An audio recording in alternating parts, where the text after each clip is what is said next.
Who is an accountability partner? An accountability partner is a person you trust for spiritual covering and a person who is capable of leading you through the pathway of your God divine purpose or guide you through your spiritual journey in Christ Jesus.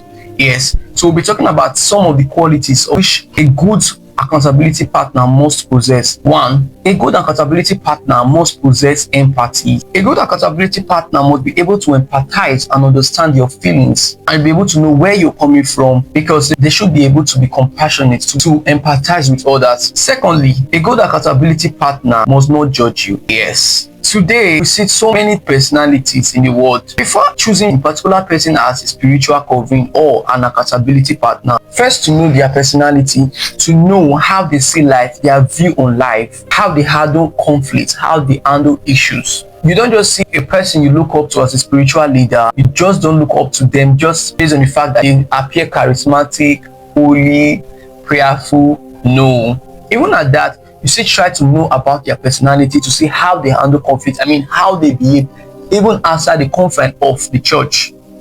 Yes, because there's this one pastor in my church, like there are lots of pastors in my church. There's this one I used to look up to, even as a teenager.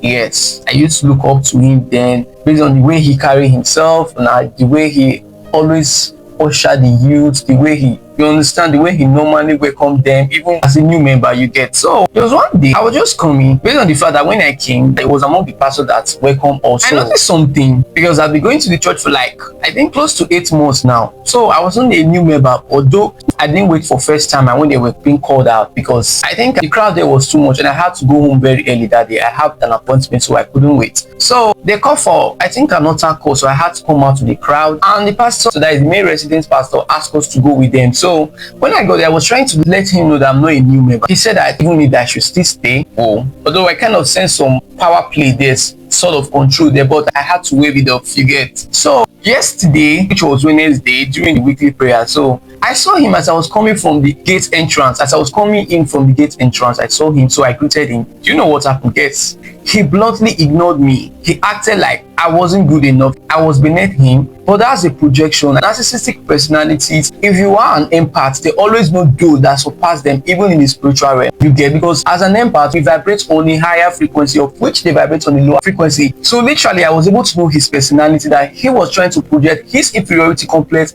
his low self-esteem, his worthlessness on me. So you see that even as a spiritual leader, or even as someone you look up to, someone you hold in high esteem in the faith, in the church, you should be able to see, to know their personalities. And just imagine, what about if I had earlier been vulnerable with him, or to share some sad, painful, traumatic experiences, or even my fears. So you see that I wasn't going to have a good accountability partner. Such personalities such as narcissists, anytime you discuss anything personal with them, you sure should know that another person is going to hear it. It's better you have gone to national TV to announce yourself, because they don't respect your feeling. They are not compassionate. They are not empathetic. They just can't see to your own feelings. They don't have respect for boundaries. Sorry for the digression, but I had to throw more light to expatiate words, to throw clarity on what I'm trying to tell you. About TV, a good accountability partner must be honest. Yes.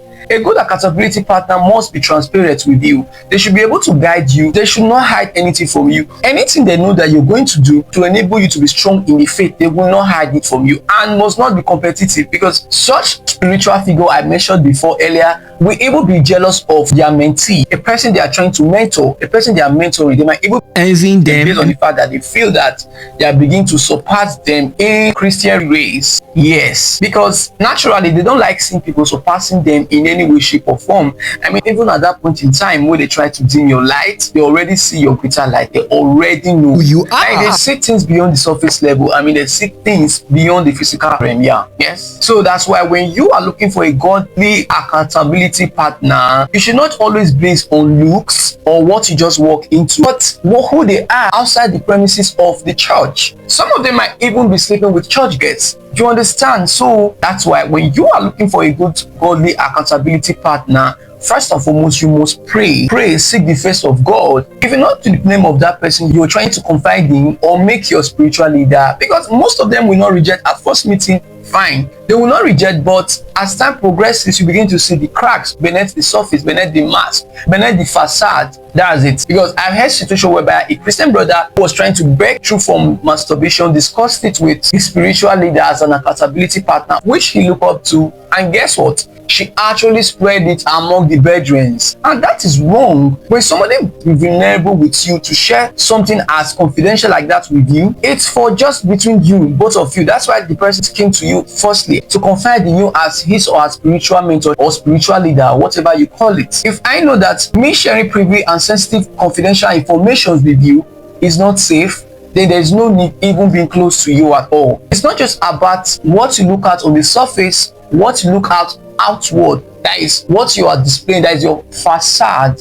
Sorry for me using the word, but notwithstanding, yes, you have to look beneath the mask. You have to know how they act, how they behave outside the confines of the church premises. You don't just judge a book by its cover. No, you have to look beneath the content, see what it consists of. Like this book, like this, I just consider that, okay, this book, it's boldly written, Radiant Life, isn't it? I would just say that, oh, this book consists of everything radiant, positive about life.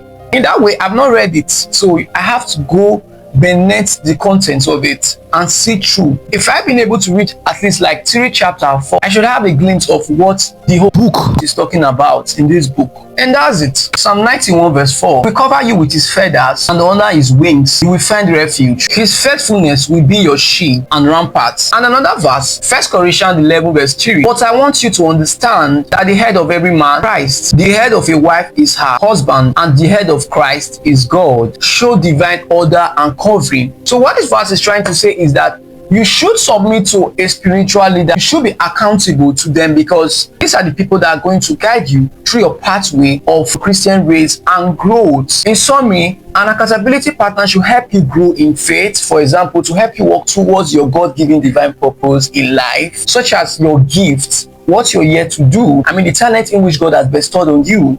Do you know that some accountability partner might even be jealous of your gift? That's why you should be very, very careful who you choose as an accountability partner. Even in your marriage, while you're confiding in an accountability partner, you should not fail to see if they are emotionally and mentally mature. That sums it up. That's the real deal. They should be mentally and emotionally mature, because if you discuss your painful, sad, and traumatic experiences with a person you perceive as a good, godly accountability partner, and you hear it in the mouth of another Christian brother or sister, whoa, that is a demonic entity. That's not an accountability partner. It's not good or ideal for you to judge somebody just with what you just saw. Maybe they speak in tongues, or they pray, they kadabo, shiata, all those. No, you have to be able to know them past that place, which is the church, or whichever context it is. You don't judge people even at first date. You have to know them more on a deeper level. Yes, and that's it. If you know you love this video, please like, share, and subscribe to my YouTube channel at Michael Joseph God's Love Media, or which any platform at all you see this video, because if you don't follow this page, you might not see this content next time. Love and light as always. Peace out.